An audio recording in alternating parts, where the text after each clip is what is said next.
বাবা, ওর নাম ফাহিম। আমাকে ভালোবাসি বাবা। আচ্ছা, বিয়ের সবকিছু ঠিকঠাক হয়ে গেছে, এখন প্রায় চূড়ান্ত।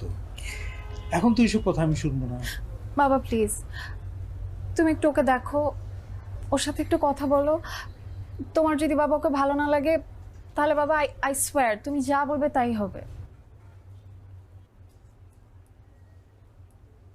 ঠিক আছে বাবা, বলো তুমি কি বলতে চাও।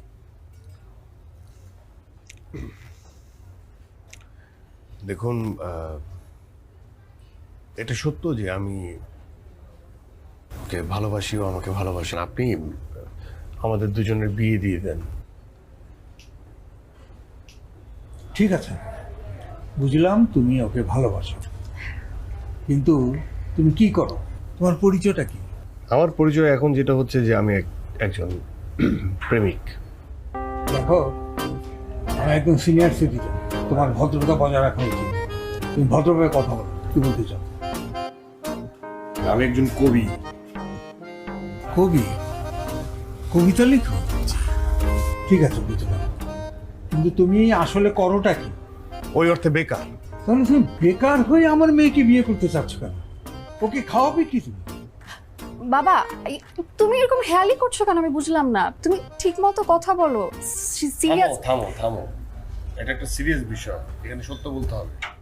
শুনুন বাবা, আপনার মেয়ের সাথে আমার সম্পর্ক, আপনার মেয়ে আমাকে বলেছে আমি যদি তাকে গাছের তলে রাখি তার কোনো আপত্তি নেই, আর খাওয়া দাওয়া ওইটা আমরা ম্যানেজ করে নিব। তোমার একটা ফাজিল ছেলের সঙ্গে তুই আমাকে পরিচয় করে দিতে এনেছিস। আমি যে এখানে বিয়ে ঠিক করেছি সেইখানে তোর বিয়ে হবে। আমি চললাম। বাবা, অসুবিধা নেই। আমি বুঝলাম না, কি কি করলা তুমি এটা? আমি কি করছি?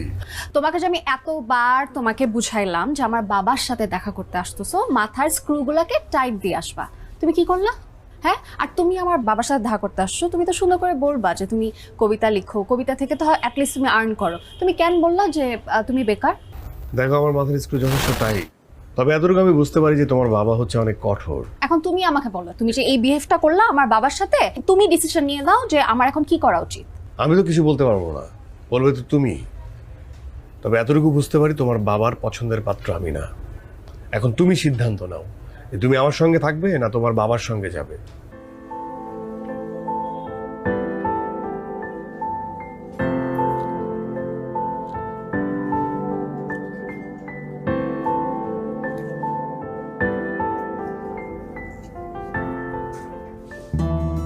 আমি একজন কবি।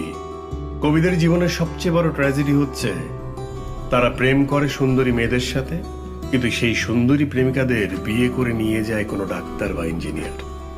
আমার জীবনে এমন ট্র্যাজেডি অনেকবার ঘটেছে। এটা আমার জন্য নতুন কোনো অভিজ্ঞতা নয়, তবুও প্রতিবার প্রেমিকা হারিয়ে আমি বিমর্ষ হয়ে পড়ি, কারণ প্রতিটি সম্পর্কই সুন্দর, তাই ভাঙনের ঢেউয়ে মন আমার প্রতিবারই দুলে ওঠে। মুহূর্তের নিঃসঙ্গতায় দাঁড়িয়ে নিষ্কাম ভারে। কিরে, কিছু হয়েছে? ছেঁকা গেছি। আরে এটা তো চমৎকার। শোন, আমাদের মতো কবিদের জন্য ছেঁকা তো একটা আশীর্বাদ।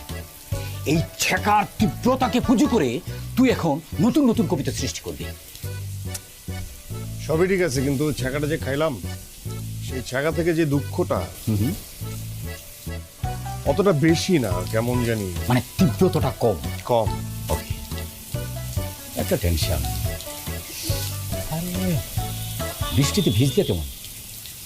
মানে তুই যদি বৃষ্টিতে ভিজিস, বৃষ্টিতে ভিজার পরে তোর জ্বর আসলো, সেই জ্বর থেকে নতুন নতুন কবিতা সৃষ্টি করবি। যাক, নিচ মরণের টানেল থেকে ইচ্ছায় কি অনিচ্ছায় দেখিস স্নানরত একটি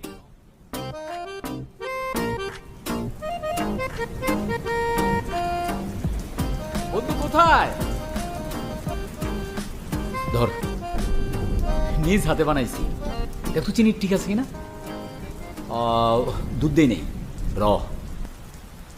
আচ্ছা, তুই এরকম ছাতা মাথায় দিয়ে ভিজলে তো হবে না, তাহলে তো জ্বর আসবে না, আর জ্বর যদি না আসে তাহলে তো দুঃখবোধ আসবে না। দুঃখবোধ থেকে যে কবিতা আসবে সেটাই তো আসল কবিতা। তা না হলে তো এই যে ছেঁকা খেয়েছিস, এই ছেঁকা তো তাহলে অন্যদিকে চলে যাবে। ছাতা সরা। কিরে, জ্বরও আসবে, হয়তো বা কবিতাও লেখা হবে। যা ভালো হয় নাই। খা খা।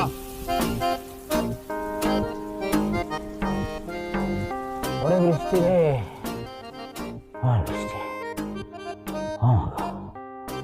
ফাহিম, হে কবি, হে কবি। জ্বর আসার দরকার ছিল আমার, কিন্তু এলো আমার কবি বন্ধু জীবনের। বেচারা বেশি কথা বলে। জ্বর এলে দুঃখবোধ আরেকটু বাড়ত, কারণ জ্বর হচ্ছে আমার প্রিয় অসুখ। মনে খুব দুঃখ ভর করলে আমি জ্বরকে মিস করি ভীষণ। চায়ের সাথে বিস্কুটের প্রেম যেমন, দুঃখের সাথে জ্বরের প্রেম তেমন। আপাতত কিছুদিন আমি দুঃখবোধ পুষে রাখবো, আর আমাকে ছ্যাঁকা দিয়ে চলে যাওয়া প্রেমিকার স্মৃতিচারণ করব। এই জায়গাটাকে আমি প্রেম সরণি বলে ডাকি। প্রচুর মানুষ এখানে বসে প্রেম করে। আমিও আমার প্রেমিকার সাথে এখানে বসে প্রেম করতাম, ও এখন নাই। তাই আমি ভাই এখানে একা একা বসে পুরনো প্রেমের ঘ্রাণ নিচ্ছি। বেশ ভালো। আচ্ছা শোনো না, কাল রাতে না তোমাকে নিয়ে একটু কবিতা লিখেছি। তাই? হ্যাঁ। শোনো তো। হ্যাঁ শোনাচ্ছি, দাঁড়াও। যাক, আমি ছাড়াও এখানে অন্য কবি আসে, ভাল লাগলো। অন্য মানুষের প্রেমে আড়ি পাতা ঠিক নয়, কিন্তু যেহেতু একজন কবি প্রেমিক তার প্রেমিকাকে কবিতা শোনাচ্ছে, তাহলে একটু কান খাড়া রাখা যেতেই পারে। এতে দোষের কিছু নাই। রোজ সকালে সূর্য হয়ে ঘুম ভাঙাবো প্রিয়, ভালোবাসার জালনা খানি একটু খুলে দিও প্রিয়, একটু সুযোগ দিও। বসন্তর ওই বাতাস হয়ে আনবো ফুলের সুবাস, একটুখানি সুযোগ দিও তোমার ভেতর বাস প্রিয়, একটু সুযোগ দিও। আচ্ছা শোনো না, বাবা ফোন করছে, আমার তো যেতে হবে, আমি এটা বলতেই ভুলে গেছি। এখনই যাবে? হ্যাঁ আজকে যাই, কালকে দেখা হবে। হ্যাঁ কাল দেখা হবে। শোনো, কবিতাটা খুব সুন্দর ছিল। আমি কবিতাটা পুরোটা শুনবো, কিন্তু এখানে না, এখানে তো অনেক মানুষ। যখন তুমি আর আমি থাকবো তখন শুনবো। আচ্ছা আচ্ছা আসি। আসো।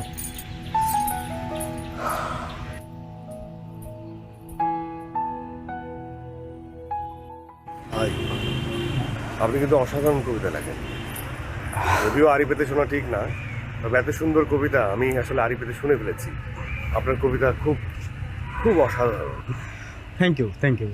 ভাই, আপনি কোথায় লেখেন? এই তো বইটই বের হয়, আর রেগুলার তো ফেসবুকে লেখাই হয়। ফেসবুকে লেখেন না? পড়তাম এত সুন্দর কবিতা, একটু মন দিয়ে পড়তাম কবিতাগুলো। একটু ফেসবুক আইডিটা দিবেন, আমি একটু অ্যাড করে নিতাম। আসলে ভাইয়া, যাকে তাকে তো আর ফেসবুকে অ্যাড করা যায় না, বুঝেনি তো, প্রচুর রিকোয়েস্ট আসে। আসলে আপনি বরং আমাকে ফলো করে রাখতে পারেন। আমার আইডি নাম হচ্ছে প্রিন্স জুনায়েদ। প্রিন্স জুনায়েদ। আচ্ছা বাই দ্য ওয়ে, আজকে আমি একটু আসি, আমার খুব জরুরি একটা কাজ আছে। হ্যাঁ ভাই, আপনি কিন্তু অমায়িক একজন মানুষ। থ্যাংক ইউ, ভালো লাগলো আপনার সাথে কথা বলে।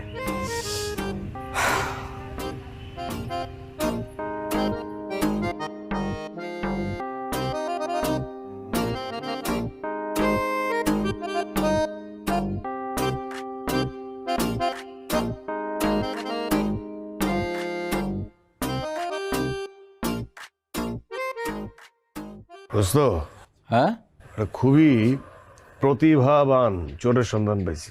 বলিস কি? হ্যাঁ, কি চুরি করছে? আমার কবিতা, আমার নিজের লেখা কবিতা। আচ্ছা, মানে আমার যত কবিতা আছে সব মনে কর যে ওর ফেসবুক আইডিতে পোস্ট করছে, নিচে ওর নাম, মানে কবিতাগুলো ও লিখছে। তুই সাংঘাতিক। আমার ফেসবুক আইডিতে তো কোনো ছবি নাই, মানে চুরি করে একদম ছাপাই দিচ্ছে। মানুষ ওইটাই বিশ্বাস করতেছে, ফ্যান ফলোয়ার তৈরি হয়েছে। বাটপারের ঘরে বাটপার। কিন্তু কিভাবে সন্ধান পাইলি তুই? আরে প্রেম সরণিতে গেছি, বসে ছিলাম, তো কি ভাগ্যটা আমার, আমার পাশেই নিজের প্রেমিকাকে একদম সুন্দর করে সফট টোনে আমার কবিতা শোনাচ্ছে, মানে নিজের বলে চালাই দিচ্ছে। এইবার বুঝলি তো প্রোফাইলে নিজের ছবি না দেওয়ার সুফল?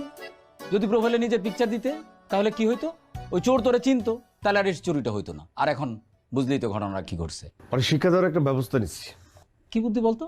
ভাবছি যে আমি একটা স্ট্যাটাস লিখবো, স্ট্যাটাস লেখা ওরে টাকাবো, ওর যারা ফ্যান ফলোয়ার আছে সবগুলারে একদম প্রায় এক এক করে টাকাবো। আর সবচেয়ে ইম্পর্টেন্ট বিষয় হচ্ছে ওর এক যে প্রেমিকা, ওরেও পায়ে গেছি, হ্যাঁ, ওরেও টাকাবো। Good idea. এইটা হচ্ছে তোর বেস্ট আইডিয়া যে তুই ওর প্রেমিকারেও টাকাবি। মানে এটা তোর কাছে বেস্ট আইডিয়া মনে হলো? হ্যাঁ, প্রেমিকা শুনলেই না পাগল হয়ে যাস তুই। হ্যাঁ বাড়া, আমি তো শোন, এই কবি,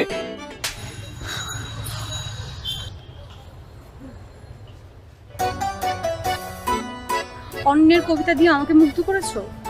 দেখো দেখো, আমি তোমাকে সত্যি ভালোবাসি। আর আমি আমি যা যা করছি সব তোমার ভালোবাসা পাওয়ার জন্য করছি। আমি তোমার ভালোবাসি। আর হ্যাঁ, আমি কবিতার চুরি করছি, আমি নকল করছি কবিতা, অন্যের কবিতা নিছি, কিন্তু আমার ভালোবাসা তো নকল না। আমি আমি তোমাকে সত্যি ভালোবাসি, সত্যি। আমি তো তোমাকে ভালোবাসিনি। তুমি যেই কবিতাগুলা তোমার নামে চালিয়ে দিয়েছিলে, আমি সেই কবিতাগুলোকে ভালোবেসেছিলাম। শোনো শোনো শোনো, প্লিজ প্লিজ বোঝার চেষ্টা করো, প্লিজ প্লিজ, আমি তোমাকে অনেক ভালোবাসি, প্লিজ বোঝার চেষ্টা করো।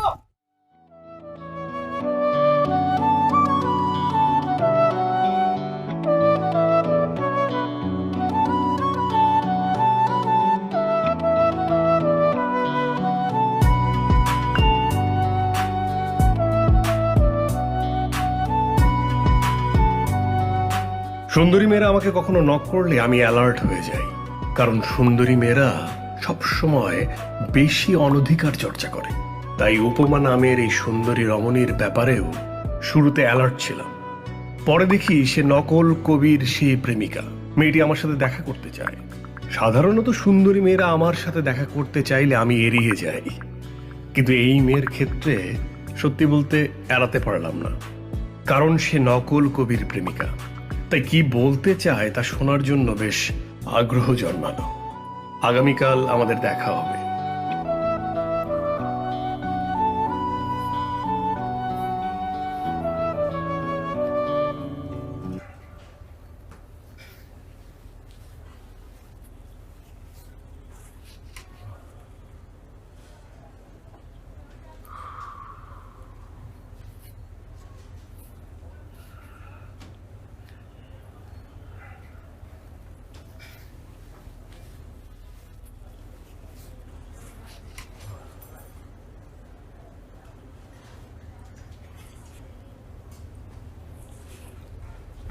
দেখুন, একটা বিষয় একদম ক্লিয়ার করে নেই।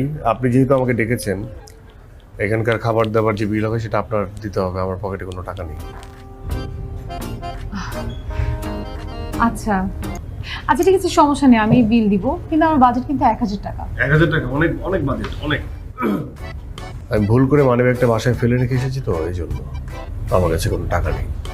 আচ্ছা, তো এখানে এলেন কি করে? পথ খরচ? না, মানিব্যাগ ভুল করে বাসায় রেখে আসলাম, আমি হেঁটে হেঁটে আসলাম, এই জন্য তো ঘেমে গেছে।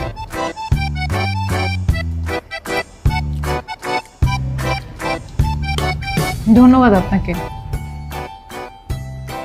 কেন? আপনার জন্য একজন প্রতারক কবিকে ধরতে পেরেছি।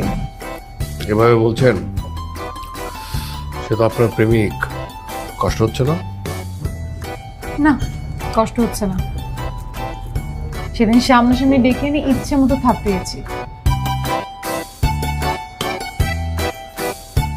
বলেন কি? সাংঘাতিক মেয়ে তো। থাপড়িয়ে কটা দাঁত ফালালেন? একটাও না। তো ভালো কথা বলেছেন তো। যদি আগে মাথায় থাকতো তাহলে অবশ্যই ট্রাই করতাম। এখন আপনার কথা শুনে মনে হচ্ছে যে যদি কয়েকটা দাঁত ফলাতে পারতাম তাহলে একটু শান্তি লাগতো। বাদ দেন, বাদ দেন। একটা মেয়ে হয়ে একটা ছেলের দাঁত থাপড়িয়ে থাপড়িয়ে ফেলে দিবেন, এটা কেমন দেখায়? তা অবশ্য ঠিক বলেছেন। আচ্ছা, আপনি এত ঠিক কথা বলেন কি করে? কবি তো, তাই। এখন একটু খাই, খাওয়ার মাসে দুনিয়ার বেচাল। কাঁচামরিচ দাও তো। আপনি কাঁচামরিচ দিয়ে খাবেন? হ্যাঁ, যে কোনো খাবারের সাথে কাঁচামরিচটাই তো ঝাল।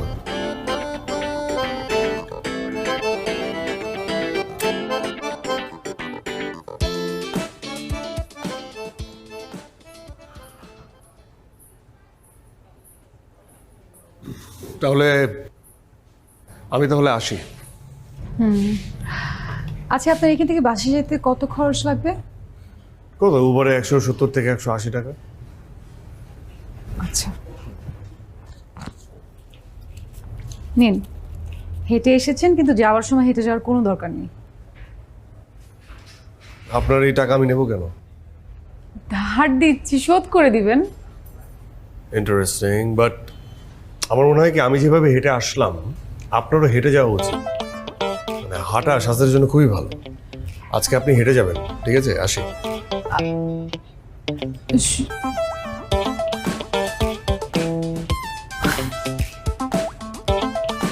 ইন্টারেস্টিং। কি কবি, কি লিখতেছিস? আচ্ছা, তোর ওই নকল কবির আসল প্রেমিকার কি অবস্থা রে? খুব সুন্দরী। বলিস কি? খুব সুন্দরী? তাহলে তো তুই প্রেমে হাবুডুবু খাচ্ছিস। এখন নতুন নতুন কবিতা প্রসব হবে। বল না, কেমন? তুই যা, যাবো মানে? বলবি না আমাকে?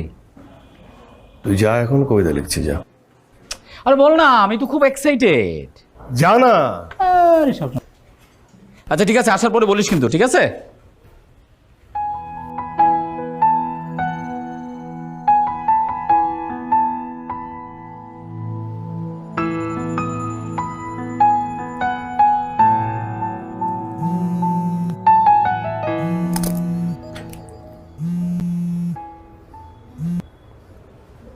হ্যালো, কি করেন?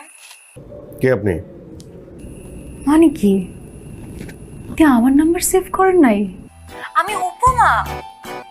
ও দেখুন, আপনি আপনার নাম্বার দিয়েছেন, কিন্তু আমি সেভ করার প্রয়োজন মনে করিনি।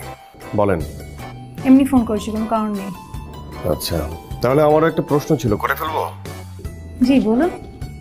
কবিরা প্রায় সময় মিথ্যে কথা বলে যাতে মেয়েরা তাদের প্রেমে পড়ে। এই ধরুন, যেমন আকাশের চাঁদটা এনে তোমার কপালের টিপ বানাবো, বা সমস্ত তারা নিয়ে তোমার চুলের খোপার ফুল বানাবো। আপনি আপনার কবিতাকে মিথ্যে বলছেন? হ্যাঁ বলছি, কারণ এটাই সত্যি। মানে কবিদের এই মিথ্যে কথা জেনেও মেয়েরা কেন প্রেমে পড়ে? কারণ মেয়েরা বোকা হতে পছন্দ করে, যেমনটা আমি। আমি আপনার উত্তর পেয়ে গেছি, ঠিক আছে, আমি এখন রাখি। শুনুন শুনুন শুনুন শুনুন, আচ্ছা বলুন। আমি আসলে একটা মিথ্যে বলেছি। আমি আপনাকে একটা বিশেষ কারণে ফোন করেছি, এমনি এমনি ফোন করিনি। হ্যাঁ বলেন। আমি যে কবিতা আর কবিতার লেখকের প্রেমে পড়েছিলাম, সেটা হচ্ছে আপনি। তাই কোনো ভনিতা করছি না, একদম স্ট্রেট আপনাকে বলছি যে আপনাকে আমার ভালো লেগেছে। মানে ভালো লাগলেও আমার কিছু করার নাই, আমি আপাতত কোনো প্রেম করব না। কেন? তা সম্প্রতি আমি ছ্যাঁকা খেয়েছি, তাই ছ্যাঁকার কষ্টটা মনের ভিতর পুষে রাখতে চাই। আপাতত প্রেমে পড়া বারণ। তাহলে কি আমার অপেক্ষা করতে হবে কিছুদিন? তা সেটা দরকার নেই। বুঝতে পেরেছি, আপনার পিছলে যাওয়ার সম্ভাবনা আছে, তো আমার আপনার পিছনে লেগে থাকতে হবে। দেখুন, আমি ছেলে হিসেবে খুবই খারাপ, হালকা চরিত্রহীন বলতে পারেন। তাই আমার পিছন পিছন ঘুরবেন না, আমার প্রেমে পড়বেন না। আমার কিন্তু আপনার কথা বিশ্বাস হচ্ছে না, একদমই না। কি মহা যন্ত্রণা! কি? হ্যালো হ্যালো,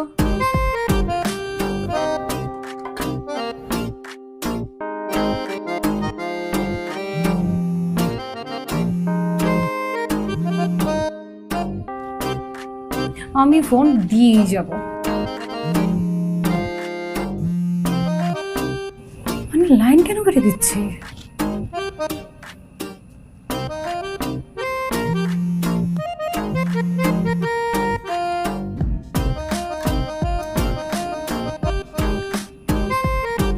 পাগল নাকি?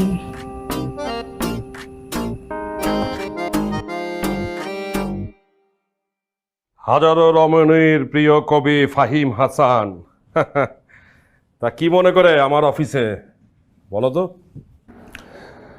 আমি আসলে বিদ্রোহ ঘোষণা করার জন্য আসছি। বিদ্রোহ?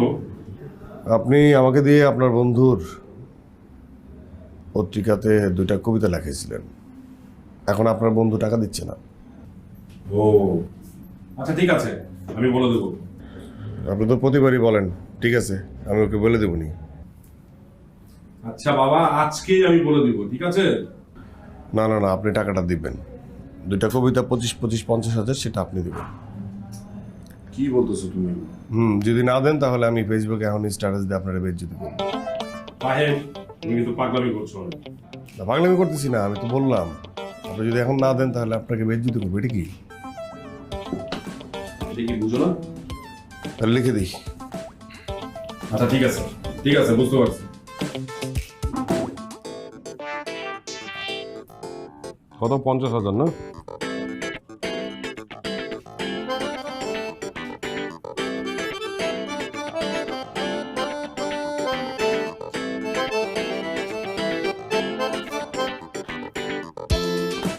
বলে নাও।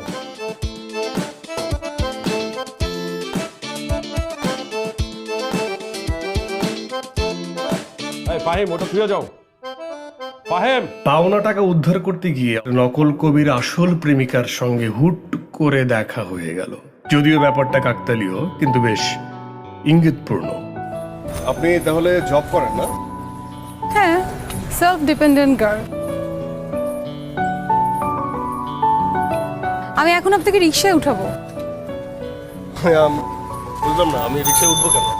আমি আপনাকে উঠতে বলছি, তাই উঠবেন। মানে কি? তো অনেক দিকের চর্চা। আমি অস্বীকার করছি না যে আসলে আমি আপনার উপর অধিকার চর্চা করতে চাই। সাংঘাতিক, আপনি কিন্তু খুব বিপজ্জনক মেয়ে।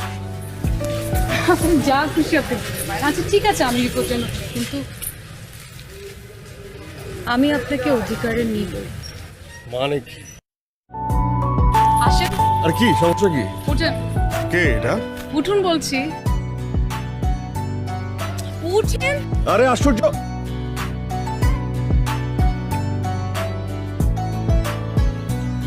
আচ্ছা, একটা প্রশ্ন করতে পারি? বলুন। আমরা কোথায় যাচ্ছি? আপাতত কোথাও না, আমরা কিছুক্ষণ রিক্সা ঘোরাঘুরি করবো, কারণ রিক্সা হচ্ছে পৃথিবীর সবচাইতে রোমান্টিক বাহন। ঘোরাঘুরি করে তারপর আপনাকে বাসায় নামিয়ে দিব।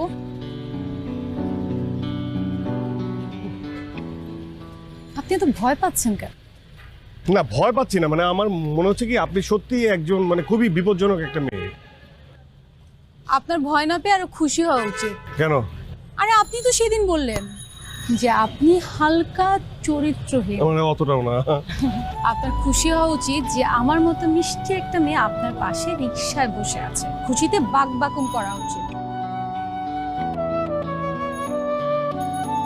কি হলো, এভাবে তাকিয়ে আছেন কেন?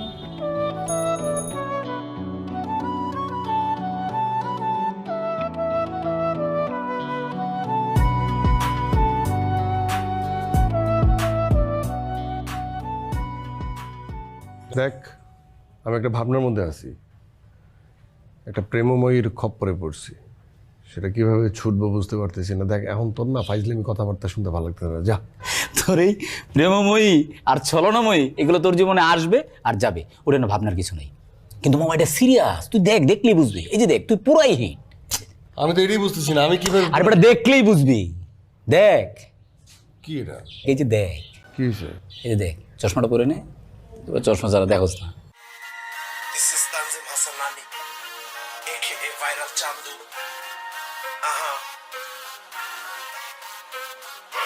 আমি তোমার কেউ না বলে বৃষ্টি শহর করি, আমি তোমার কেউ না বলে আকাশ ভেজা করি, আমি তোমার কেউ না বলে সাদা পাতা রঙিন, আমি তোমার কেউ না বলে সব হচ্ছে রঙিন, আমি তোমার। এনে হচ্ছে ভাইরাল চ্যানেল, তোর কবিতা নিয়ে র্যাপ সং করছে। চেহারা দেখে মনে হচ্ছে কিন্তু আফ্রিকা থেকে আসছে, কিন্তু খুব পপুলার, মেয়েরা বেশি পছন্দ করে। গান তো পুরাই হিট, সারা বাংলাদেশ কি সারা দুনিয়ার মানুষ শুনে দেখতেছে। গান হিট, তোর কবিতা হিট, তুই হিট, তুই তো সুপার হিট মামা।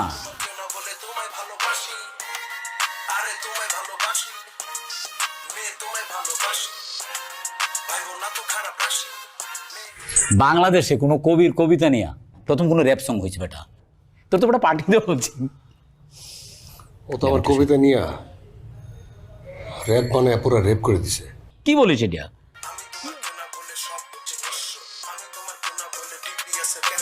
আমি তোমার কেউ না বলে শান্তির হচ্ছে পার্সেল, আমি তোমার কেউ না বলে সব কিছু ফাটা, আমি তোমার কেউ না বলে মুঠো ফোনটা কাটা, আমি তোমার কেউ না বলে গলায় আমার ফাঁসি, আমি তোমার কেউ না বলে তোমায় ভালোবাসি, এই মেয়ে তোমায় ভালোবাসি। গেট আটকে দিছিস না? আপনি আমাকে ধরতে পারবেন না আপনার কবিতা র্যাপের জন্য একদম পারফেক্ট। আরো কিছু কবিতা সিলেক্ট করে রেখেছি, খুব শীঘ্রই দেখতে পারবেন। Bye bye.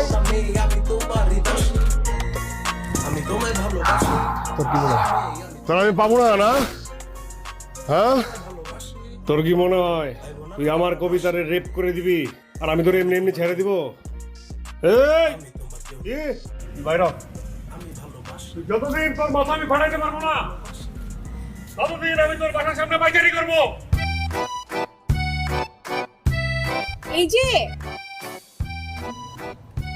যে কবি সাহেব, এই যে মিস্টার ফাহিম হাসান, ওপরে তাকান। কি হয়েছে? কি উপরে তাকাবো? এখানে কি করছেন? আপনি নিচে এসে কথা বলেন।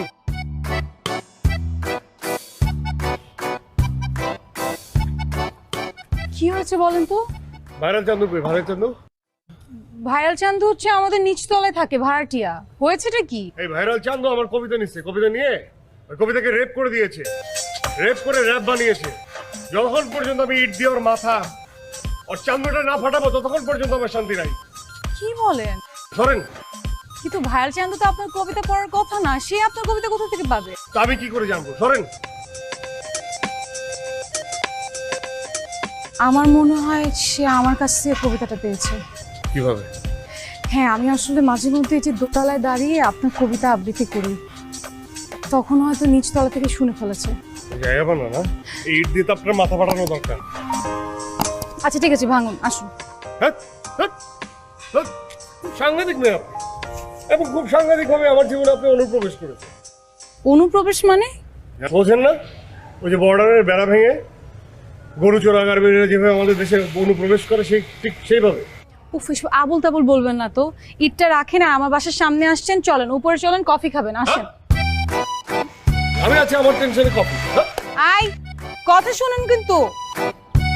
ফাহিম, আপনি অনেক দিন ধরে কবিতা লিখছেন এবং খুবই জনপ্রিয়, কিন্তু আপনার জনপ্রিয়তাটা ভাই একেবারে সস্তা জনপ্রিয়তা। আপনার কবিতায় আমি কোনো চিত্রকল্প খুঁজে পাই না। চিত্রকল্প ছাড়া কবিতা হচ্ছে অহেতুক, অনর্থক এবং বাতিল। একদম হচ্ছে না। আমাদের আধুনিক কবি জীবনানন্দ দাশ হচ্ছেন চিত্রকল্পের ওস্তাদ, তাকে অনুসরণ করুন। দেখেন কজি ভাই, আপনাদের মতো অনর্থক, অথর্ব, মূর্খ সমালোচকদের জন্য যুগে যুগে কবি সাহিত্যিকরা অনুৎসাহিত হয়ে যায়, তাদের কিছুই হয় না। মানে জীবনানন্দ দাশ যখন বেঁচে ছিলেন তখন তার কোনো কেউ আর কি 2 পয়সার মূল্যায়ন করে নাই। যখন মরে গেছে সবাই তার নাচানাচি। আপনার মতো সমালোচকরা হচ্ছে এই যুগের বিস্ফোরা, বুঝতে পারছেন? এই কথা বল, ভালো লাগে না আমার এইসব কথা শুনতে আর বুঝতে চাই না। অর্বাচীন, সে তো একটা বেয়াদব, তাই তো। এরকম অডাসিটি দেখিয়ে চলে গেল। শুনুন, আপনাকে আমি বলছি, জি, চিত্রকল্প ছাড়া কবিতা আধুনিক হয়ে উঠতে পারে না। কিন্তু আমি একটা জিনিস আমি বুঝতে পারছি না, এই যে চিত্রকল্প, এটা গোল গোল করে পাকিয়ে আমি যে কোথা দিয়ে ঢুকাবো, এটা ঠিক আমার মস্তিষ্কে কাজ করছে না কুচু ভাই। জীবন, জি কুচু ভাই। আপনি কি আমার সঙ্গে মস্করা করছেন? একদম না কুচু ভাই। বেরিয়ে যান তাহলে, বেরিয়ে যান এখান থেকে। কুচু ভাই, কোথায় বেরোবো? এটা তো আমাদেরই বাসা, আপনার নিঃসঙ্গতা কাটানোর জন্য তো আপনি এখানে আসেন। ও তাই নাকি? আচ্ছা, তাহলে আমি বেরিয়ে যাচ্ছি। না না কুচু ভাই, যাবেন না। আপেলটা খান। না না না, আপনাদের সঙ্গে কবিতার আড্ডা কখনোই হবে না। যাচ্ছি। কুচু ভাই, আপেলটা নিয়ে যান তাহলে। এক্সকিউজ মি, একটা কফি দাও তো ভাইয়া।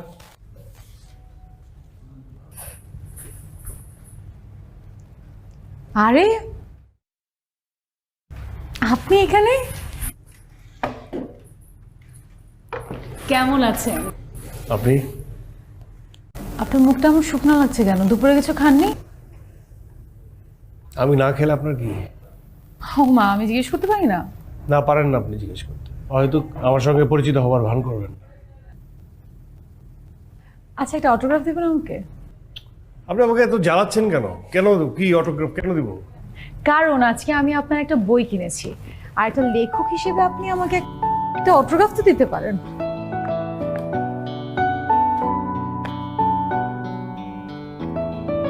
নিন।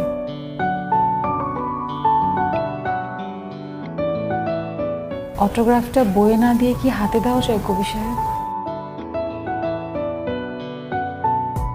আপনার সমস্যাটা কি? আপনি এত চেষ্টা কেন? হ্যাঁ, আপনি আমাকে জ্বালাচ্ছেন কেন? আপনার কি আত্মসম্মান বোধ বলে কিছু নেই? একটা মানুষকে আপনি এইভাবে জ্বালাবেন? আপনি কি দেখতে পাচ্ছেন না যে আমি আপনার সঙ্গে তীব্র খারাপ ব্যবহার করছি? আমার ভালো লাগছে না? হ্যাঁ, আপনি কি বুঝতে পারেন এটা? এগুলি কি আপনার ইমোশন? ইমোশনের আমার কাছে কোনো মূল্য নেই, একদম নেই। এগুলো হচ্ছে মোহ। মোহ, বুঝেন? মোহ। এসব মোহর আমার দরকার নেই। আপনি কি বুঝতে পারেন না? আমার মতো লাইফলেস, হালকা চরিত্রহীন মানুষের কাছ থেকে বিব্রত হতে আপনার কি খুব মজা লাগে? আপনার কি খুব সুখ লাগে?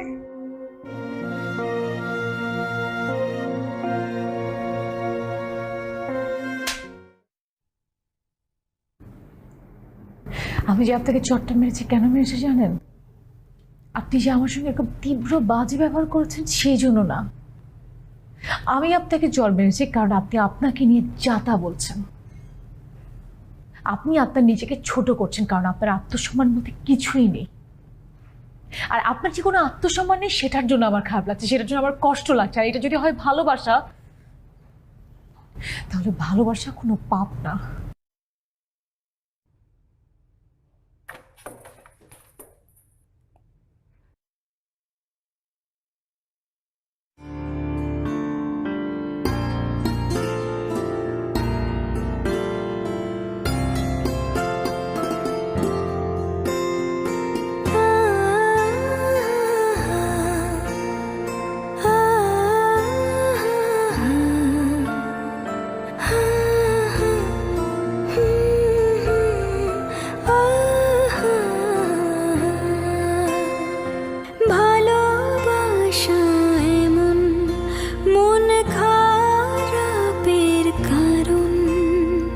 চোখের কোণে অশ্রু নামে অযথা কারণ, ভালোবাসা এমন মন খারাপের কারণ।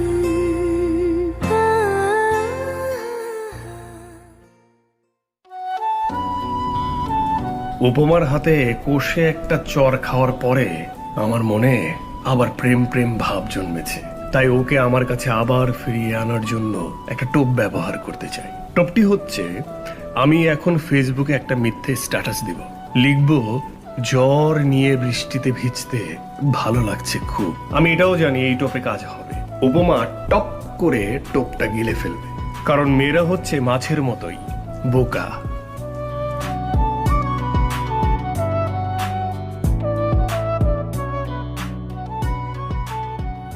আবার জ্বর এসেছে। জ্বর আমার প্রিয় অসুখ। জ্বর নিয়ে বৃষ্টিতে ভিজতে ভালো লাগছে খুব। কি একটা অবস্থা! জ্বর নিয়ে উনি বৃষ্টিতে ভিজবে? দাঁড়াও, তোমার শখ, তোমার কবিগিরি আমি ছুটাচ্ছি। আমার বর্ষিতে উপমা নামের মৎস্যটি ধরা পড়েছে, সে ছুটে এসেছে। তোমাকে ছেড়ে গিয়েও ছেড়ে যেতে পারিনি। কি?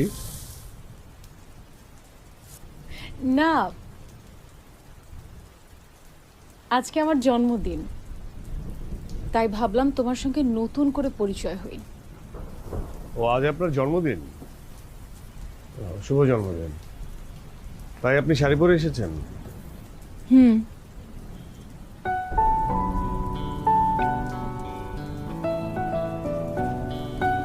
দাঁড়ান,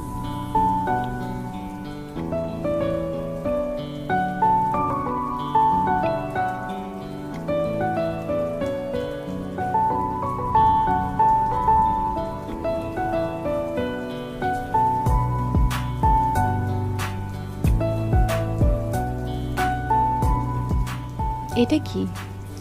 কাজল। কাজল? আমার প্রাক্তন প্রেমিকার জন্য কেনা হয়েছিল, কখনো দেওয়া হয়নি। ভেতরে পড়েছিল, ভাবলাম আজ যেহেতু জন্মদিন, উপহার হিসেবে দিয়ে দিই।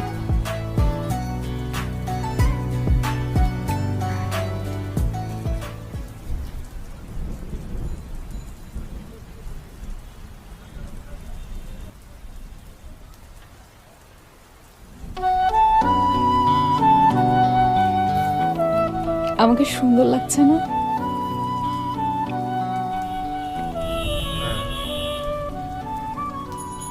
তুমি কাঁদছো কেন? দুটো কারণ আছে। প্রথম কারণটা হচ্ছে এই উপহারটি দিয়ে তুমি আমার ভালোবাসার স্বীকৃতি দিলে, তাই। আর দ্বিতীয় কারণ হচ্ছে এই উপহারটা তোমার আগের প্রেমিকার জন্য কিনলেও আমি পেয়ে গেলাম।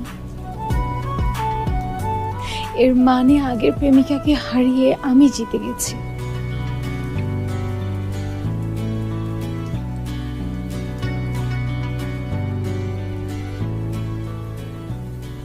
তুমি আর কাঁদবে না, কারণ আমি তোমাকে ভালোবাসতে শুরু করেছি। প্রাকৃতিক নিয়মে আমি আবার প্রেমে জড়িয়ে গেলাম। মেয়েরা বোকা বলেই কবিদের ভালোবাসে। উপমা মেয়েটা একটু বেশিই বোকা, তাই আমাদের উথাল পাথাল প্রেম চলল কিছুদিন। চলুক, মন্দ কি?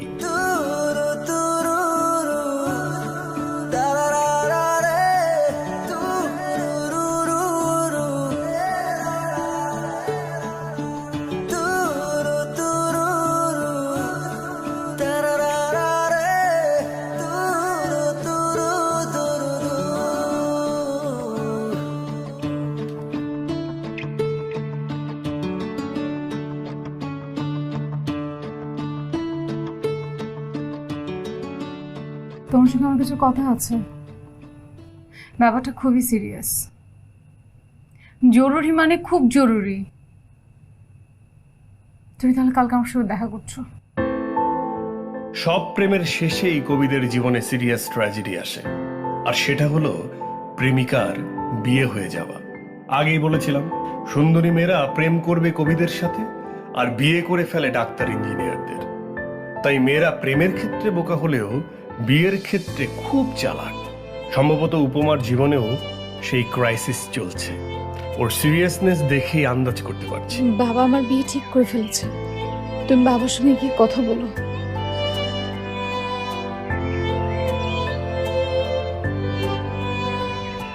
এতে কোনো লাভ হবে না। কেন? পাত্র হিসেবে তোমার বাবা আমাকে মেনে নেবে না। দেখো, আমি একজন কবি, আমার জায়গাটা অনেক সম্মানের। মানুষ আমাকে ভালোবাসে। আমি তোমাকে নিয়ে পালিয়ে যে সবার চোখে অসম্মানের পাত্র হতে পারবো না। আমাদের জীবনে এমন ঘটনা ঘটে। তাহলে কি আমি বিয়ে করে ফেলবো? হ্যাঁ,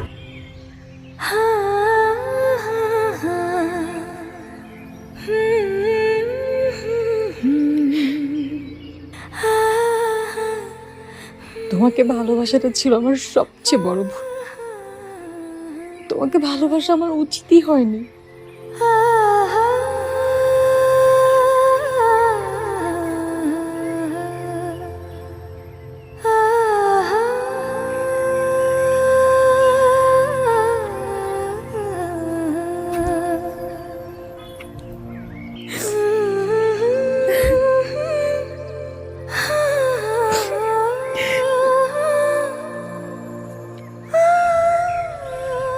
তোমার কষ্টটা আমি পুষে রাখবো।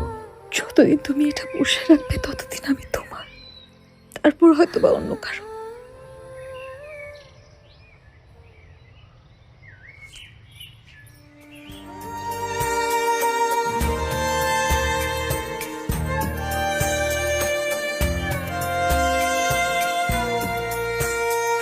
মেঘের দুপুর সঙ্গে নিয়ে একা কত প্রহর যায় ফুরিয়ে, হয় না তবু দেখা।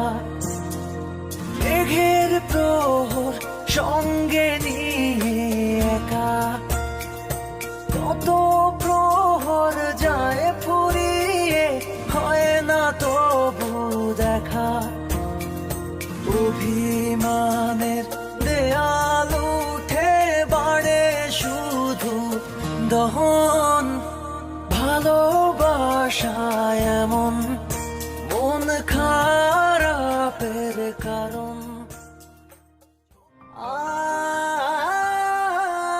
জীবনে প্রথম কোনো ছ্যাঁকা খেয়ে আমি খুব ভেঙে পড়েছি। বিশ্বাস করুন, এতটা কষ্ট আগে কোনো ছ্যাঁকা থেকে আমি পাইনি। যাই হোক, দুঃখ বিলাসী হয়ে ঘুরতে আমার ভালোই লাগছে। আচ্ছা, আমি এমন কেন?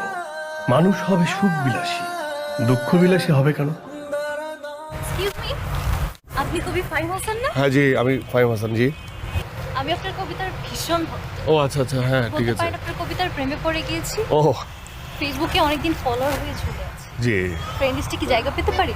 না মানে শূন্যস্থান পূরণ করার জন্য যদি কাউকে দরকার হয় তখন আসলে ভেবে দেখবো। হ্যাঁ আপাতত সেল নাম্বারটা। হ্যাঁ তা তো নেয়। Thank you so much. আচ্ছা, মানে আমি যদি আপনাকে সেলফোন নাম্বার দিই তাহলে কি কথা বলতে বলতে মানে প্রেমে পড়ার কোনো সম্ভাবনা আছে? আপনার কবিতার প্রেমে পড়ে গিয়েছি মানে তো আপনারও প্রেমে পড়ে। যা, এখন থেকে আমার কাজ হবে আপনাকে আমার প্রেমে ফেলার। ও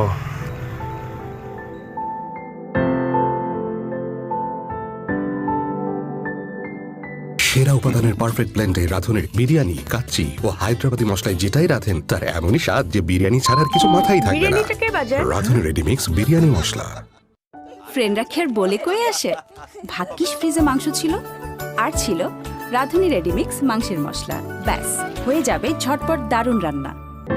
এখন আমি উপমার কাছে ছুটে যাওয়ার জন্য দৌড়াচ্ছি, হাঁপাচ্ছি, কিন্তু দৌড়াচ্ছি। কারণ হঠাৎ মনে হলো একটার পর একটা প্রেমিকা আমার জীবনে আসবে আর আমি ছ্যাঁকা খাবো, এটা তো হতে পারে না। তাই উপমার কাছে ফিরে যাওয়াই উত্তম। যদি ওর বিয়ে না হয়ে থাকে তবে আমি ওকেই জয় করব, কথা দিচ্ছি জয় করবই। আর দুঃখ বিলাস করব না, উপমাকে নিয়ে সুখ বিলাস করব। সুখ, এটা খুব প্রয়োজন। তবে দেখি কি আছে কপালে। কবি কপাল তো।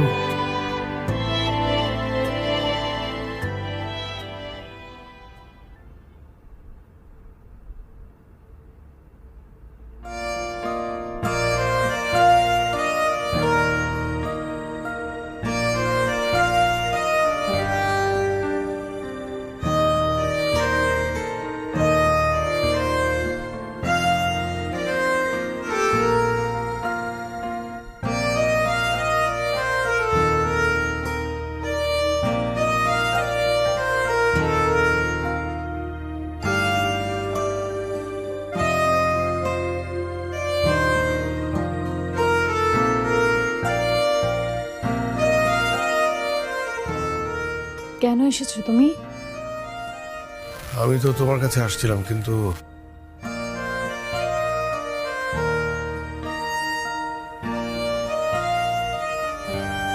আমার তো বিয়ে হয়ে গেছে। 15 লক্ষ টাকা দিনমোহর, অনেক দামি বিয়ে, আর তো ফেরা সম্ভব না। আমার হাজবেন্ডের সঙ্গে পরিচিত হবে। দাঁড়াও, এই যে ডাক্তার সাহেব, একটু এদিকে আসবেন।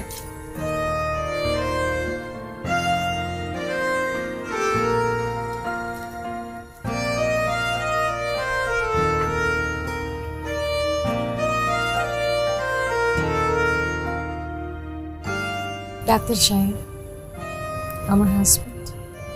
ভেবেছিলাম জীবনের একটা মাত্র প্রেমের কথা আপনাকে বিয়ের পরে বলবো, কিন্তু এখন ভাবছি যে সংসার শুরু করার আগে আপনাকে বলা উচিত। উনি কবি ফাহিম হাসান, আমার জীবনের একটা মাত্র প্রেম। আমি তাকে ভালোবাসি। না না, আমি তাকে ভালোবাসতাম। হাই।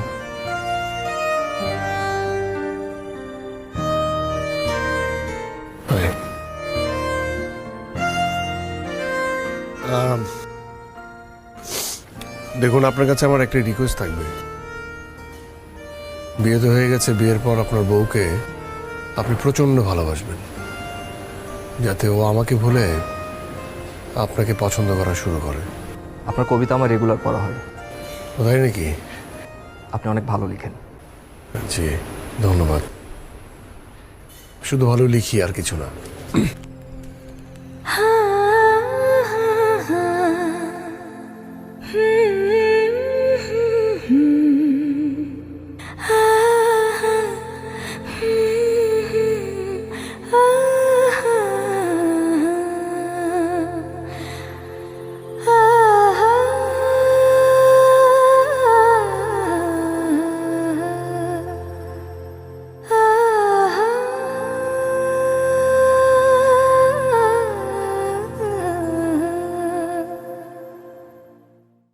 সত্যি সত্যি আমি প্রচন্ড ছ্যাঁকা খেয়ে ফেলেছি। উপমাকে হারানোর কষ্ট আমাকে খুব পোড়াচ্ছে, খুব। এতটা কষ্ট আগে কোনো ছ্যাঁকা থেকে আমি পাইনি, সত্যি বলছি। আগে ছ্যাঁকা খেলে কষ্টটাকে হালকা মনে হতো, তাই কষ্টের তীব্রতা বাড়ানোর জন্য আমাকে দুঃখ দুঃখ ভাব নিয়ে থাকতে হতো। কিন্তু এবার মনের ভিতর তীব্র দুঃখবোধ জন্ম নিয়েছে। আমি নিশ্চিত আমার এই দুঃখবোধ সারা জীবন বুকের মধ্যে থেকে যাবে। নতুন কোনো সুন্দরী মেয়ে এসেও এই দুঃখ আমার কমাতে পারবে না, কোনোদিনও না। জ্বরে তো গা পুড়ে যাচ্ছে।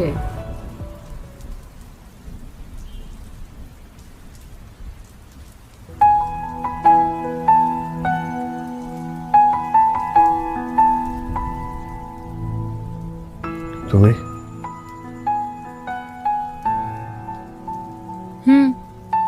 আমি। তোমার কি মনে হয়েছে যে আমি এত সহজে তোমার পিছু ছাড়বো? এত সহজ না। আমিও চাই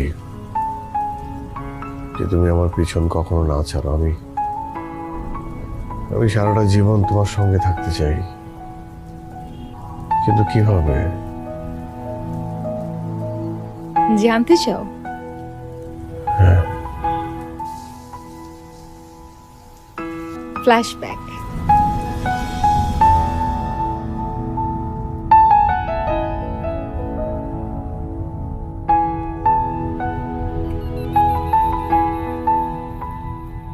ড্রাইভার সাহেব, গাড়ি রাখেন।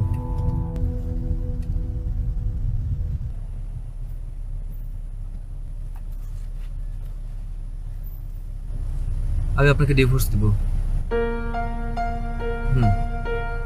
আমি শিওর আপনি মন থেকে কবুল বলেননি। আমাদের সমাজে এরকম অনেক বিয়ে হয় যেখানে মন থেকে কবুল বলা হয় না, বাট সংসারটা করতে হয়। আমি এরকম খেলনা সংসার করতে চাই না, সরি।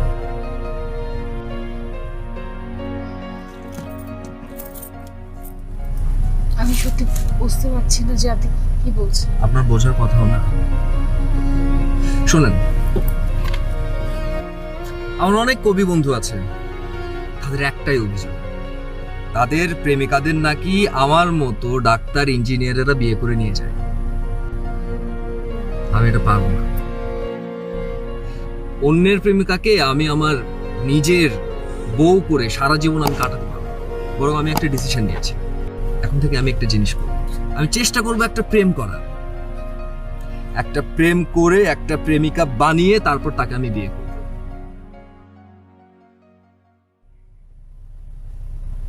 আপনি চাইলে আপনার কবি প্রেমিকের কাছে ফিরে যেতে পারেন। I have no regrets.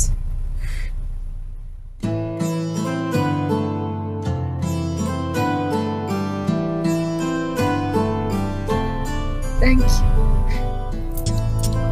Thank you so much. বোঝা গেছে ব্যাপারটা?